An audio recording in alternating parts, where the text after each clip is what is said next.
میں چلی تو چلوں، لیکن ایسا نہ ہو کہ ساتھ جانے سے آپ کی مہم کو کوئی نقصان پہنچے۔ فرا نے کہا، کوئی نقصان نہیں پہنچے گا۔ صالح نمیری نے کہا، تم ساتھ ہوگی تو میری ہمت قائم رہے گی۔ پھر آپ مجھے اجازت لے دیں۔ فرا نے کہا، لیکن میں آپ کو یہ بتا دوں کہ مجھے اجازت نہیں ملے گی۔ صالح نمیری اجازت لینا ہی نہیں چاہتا تھا۔ وہ جان گیا تھا کہ حسن بن صبا سحر اور علم نجوم کا عامل ہے، اور اس سے بڑھ کر اس کی کوئی حیثیت نہیں۔ وہ حسن بن صبا کے اس علم اور عمل کا قائل ہو گیا تھا۔ اس نے سچ مان لیا تھا کہ خزانہ موجود ہے، اور اس کا وہی راستہ ہے جو حسن بن صبا نے اسے بتایا ہے۔ اسے یہ بھی معلوم تھا کہ اس قسم کے جادوگر اپنے ساتھ ایک دو خوبصورت لڑکیاں رکھتے ہیں۔ فرا کو بھی اس نے ایسی ہی لڑکی سمجھا تھا، اور اس نے یہ بھی مان لیا تھا کہ فرا امیر شادر احمد بن عطاش کی بھانجی ہے، اور اس نے یہ بھی تسلیم کر لیا تھا کہ فرا اس کی محبت میں مبتلا ہو گئی ہے۔ یہ سب کچھ جانتے ہوئے اس نے اپنے آپ کو یقین دلایا تھا کہ فرا کو ساتھ لے جانے سے اس کی مہم پر کوئی برا اثر نہیں پڑے گا۔ فرا اس کا جذباتی معاملہ بن گئی تھی، لیکن یہ لڑکی اس کے ساتھ جانے کو تیار نہیں تھی۔ صالح نمیری آخر اتنے بڑے شہر کا حکمران تھا، وہ برداشت نہ کر سکا کہ ایک لڑکی اس کی بات نہیں مان رہی۔ اس نے اسی وقت دو آدمیوں کو بلایا اور انہیں حکم دیا کہ اس لڑکی کے منہ پر کپڑا باندھ کر اسے لکڑی کے تابوت جیسے بکس میں ڈال دیا جائے، اور اس بکس میں ہر طرف سے سوراخ کر دیے جائیں تاکہ ہوا کا گزر ہوتا رہے۔ صبح طلوع ہوئی، حسن بن صبا جاگا تو وہ اچھل کر بستر سے نکلا۔ اس نے اپنے دو آدمیوں کو بلایا اور ان سے پوچھا کہ صالح نمیری کا قافلہ چلا گیا ہے یا نہیں۔ آپ کا تیر کبھی خطا نہیں گیا، ایک آدمی نے ہنستے ہوئے کہا، ہم اس کی روانگی کو دیکھنے کے لیے جاگتے رہے ہیں۔ تم دونوں شادر چلے جاؤ، حسن بن صبا نے کہا۔ احمد بن عطاش سے کہو کہ میں نے خلجان لے لیا ہے، تم یہاں آ جاؤ، اسے ساری بات بتا دینا کہ صالح نمیری کو ہم نے کس طرح غائب کیا ہے۔ اسے یہ بھی بتانا کہ اس میں فرا کا بھی کمال شامل ہے۔ تم ابھی روانہ ہو جاؤ، فرا ابھی سوئی ہوئی ہوگی، اسے سویا رہنے دو۔ حسن بن صبا نے بہت دیر فرا کا انتظار کیا، اسے ہر طرف تلاش کیا، وہ کہیں بھی نہ ملی۔ اس وقت فرا سوراخ والے تابوت میں بند نہ جانے کتنے میل خلجان سے دور پہنچ چکی تھی، اور صالح نمیری کا قافلہ اس جنگل میں داخل ہو چکا تھا جس میں حسن بن صبا کے کہنے کے مطابق بڑی خطرناک دلدل تھی۔ کیا حسن بن صبا پریشان ہو گیا تھا کہ فرا لاپتہ ہو گئی ہے؟ کیا اس نے اپنے بالغوں کو حکم دیا تھا کہ صالح نمیری کے پیچھے جاؤ، فرا اس کے ساتھ چلی گئی ہوگی؟ کیا وہ فرا کے فراق میں دیوانہ ہوا جا رہا تھا؟ نہیں، اس نے فرا کے تعاقب میں اپنے آدمی بھیجنے کی بجائے انہیں شادر احمد بن عطاش کے نام یہ پیغام دے کر بھیج دیا کہ میں نے خلجان کا شہر لے لیا ہے، فوراً یہاں آ جائیں۔ اس کی نگاہ میں ایک لڑکی کوئی ایسی اہمیت نہیں رکھتی تھی کہ اس کے جذبات میں ہلچل بپا ہو جاتی۔ وہ ایک حسین لڑکی کو دوسروں کے جذبات میں ہلچل بپا کرنے اور دوسروں کو اپنے مقاصد کے لیے استعمال کرنے کا ذریعہ سمجھتا تھا۔ اس کی دنیا کی سرحدیں صرف ایک فرا کی محبت پر ختم نہیں ہو جاتی تھیں، وہ ستاروں پر کمندیں ڈالنے والا انسان تھا۔ حسن بن صبا تھا تو انسان ہی، لیکن اس کی تاریخ کے واقعات گواہی دیتے ہیں کہ وہ انسانیت کی سرحدوں سے نکل کر ابلیسیت کی سرحدوں میں داخل ہو گیا تھا۔ اس کی نگاہیں افق کے اس لامحدود گول دائرے تک دیکھ رہی تھی جہاں آسمان جھک کر زمین کو چومتا ہے۔ ایک فرا اس کی نگاہوں کے آگے رکاوٹ نہیں بن سکتی تھی۔ حسن بن صبا ایک آتش فشاں پہاڑ تھا، اور وہ اپنے ابلیسی وجود میں ایسا لاوا پکا رہا تھا جس نے بڑی ہی اہم تاریخی شخصیات کو صفائی ہستی سے غائب کر دینا تھا اور بستیاں اجاڑ دینی تھی۔ حسن بن صبا نے وہ مقام حاصل کیا کہ اس نے کسی بادشاہ کے قتل کا حکم دیا تو اس کے فدائیوں نے اسے قتل کر دیا۔ اس نے جو فدائی تیار کیے تھے وہ پاگل پن کی حد تک جنونی تھے۔ داستان کو آگے چل کر سنائے گا کہ حسن بن صبا نے ان پر یہ جنون کس طرح طاری کیا تھا کہ ان میں سے بعض خود بھی قتل ہو جاتے تھے، لیکن اپنے شکار کو قتل کر کے قتل ہوتے تھے۔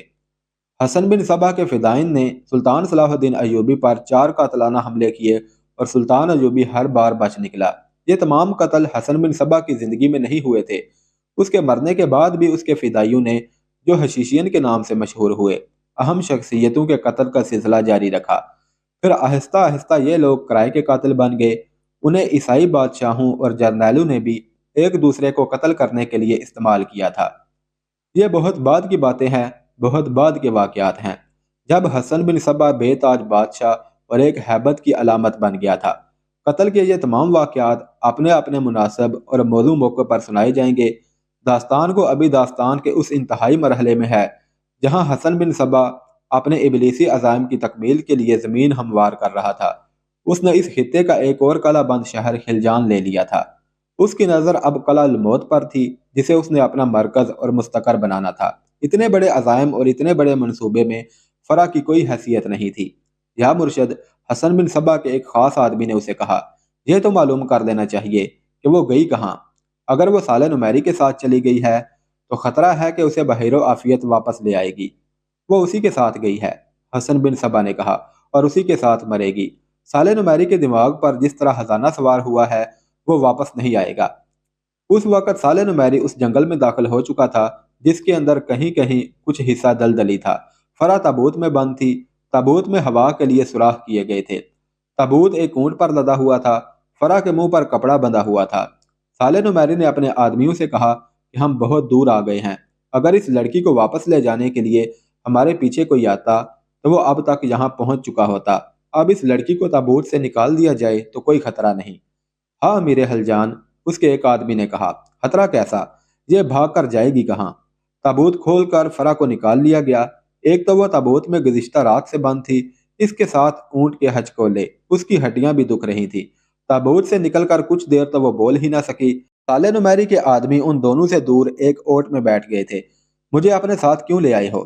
فرا نے ایسی آواز میں کہا جو رندی ہوئی اور غسیلی بھی تھی۔ محبت کی خاطر، صالح نمیری نے کہا۔